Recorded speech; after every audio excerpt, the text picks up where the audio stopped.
You overhear your manager planning the annual summer party, and you tell yourself you're going to go this time. The invitation arrives, you check your calendar, and for a moment, you're genuinely excited. It sounds fun. You like the people who are going, you know you'll probably enjoy yourself. But then the day arrives, and something strange happens. The excitement starts disappearing. The thought of getting dressed feels like effort. The journey feels like effort. The idea of being around people suddenly feels like effort. And before long, you're sitting on your sofa, convincing yourself that staying home is what you wanted all along. What's strange is that this isn't the first time it's happened.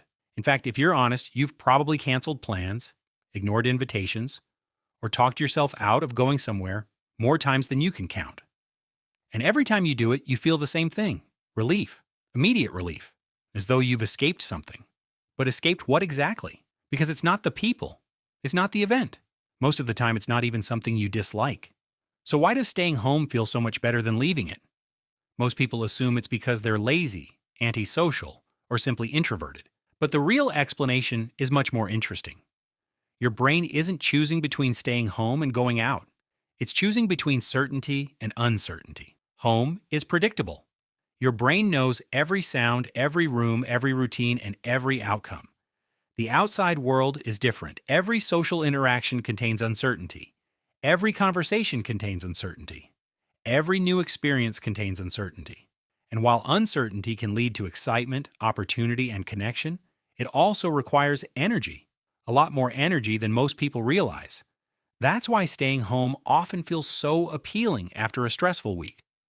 When you've spent days dealing with work, responsibilities, difficult people, deadlines, or emotional pressure, your brain starts craving environments that require less processing. Home becomes more than a place. It becomes recovery, the one environment where nothing is expected from you and nothing needs to be performed. But here's where it gets interesting. Every time you decide not to go somewhere and immediately feel better, your brain treats that relief as a reward. The anxiety disappears, the pressure disappears, the effort disappears, and because the brain is designed to repeat behaviors that reduce discomfort, it quietly learns a lesson: staying home equals relief. Over time, that lesson becomes stronger and stronger until the comfort of staying home starts outweighing the potential enjoyment of leaving it. The irony is that many people who love staying home aren't avoiding people because they dislike them. They're avoiding the effort required to get started. Psychologists call this activation energy. It's the same reason you don't feel like exercising before a workout, but feel great afterwards.